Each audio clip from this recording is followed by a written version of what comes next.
Pemirsa, pemerintah Provinsi Sumatera Selatan bersama Kantor Wilayah Direktorat Jenderal Kekayaan Negara atau DJKN Sumatera Selatan, Jambi, dan Bangka Belitung akan mengupayakan peningkatan transparansi dan efisiensi dalam pengelolaan aset serta mempercepat penagihan piutang daerah.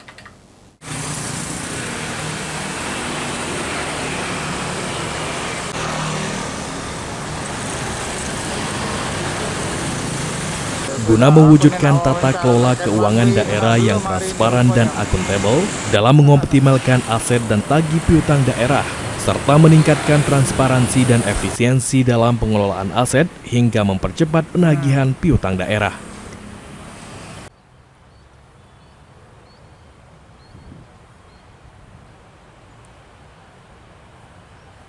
Gubernur Sumatera Selatan Herman Deru menegaskan, pemerintah Provinsi Sumatera Selatan bekerja sama dengan DJKN yang mencakup pendataan, penataan, hingga penilaian aset secara menyeluruh, agar seluruh barang milik negara maupun barang milik daerah kembali kepada pemilik sahnya.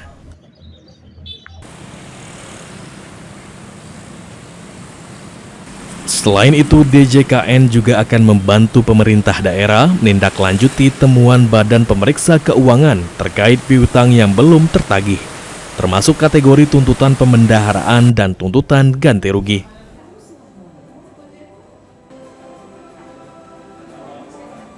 Optimalisasi aset, ya. Pendataan, penataan, dan penilaian. Jadi pendataan, penataan, dan penilaian. Lantas optimalisasi juga penagihan piutang.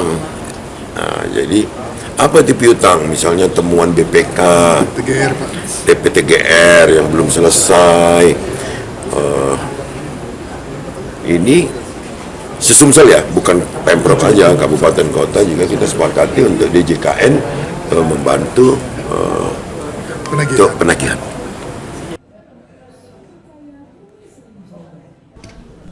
Sementara itu, Kepala Kanwil DJKN Sumatera Selatan, Jambi, dan Bangka Belitung, Ferdinand Lengkong mengatakan, kerjasama ini melibatkan seluruh kabupaten dan kota di Sumatera Selatan, sehingga proses penagihan piutang daerah dapat berjalan lebih optimal. Untuk Sumatera Selatan sendiri, jumlah piutang daerah harus ditagih mencapai lebih dari 97 miliar rupiah hingga akhir 2024.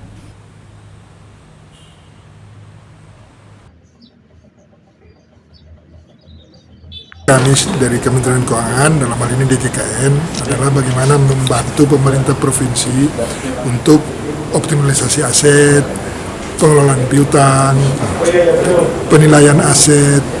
Jadi kita membantu supaya pengelolaan aset BMD itu betul-betul samalah dengan BMN.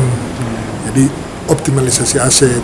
Di situ kalau bicara aset itu mesti tertib fisik, tertib hukum, dan tertib administrasi. Itu dulu, habis itu kita bisa untuk pemanfaatan yang tujuannya adalah kembali untuk masyarakat juga. Dengan adanya kerjasama ini, diharapkan percepatan penyelesaian piutang dan pengembalian aset dapat diwujudkan, sekaligus memperkuat tata kelola keuangan daerah yang bersih dan akuntabel. Ilham Wahyudi, PAL TV.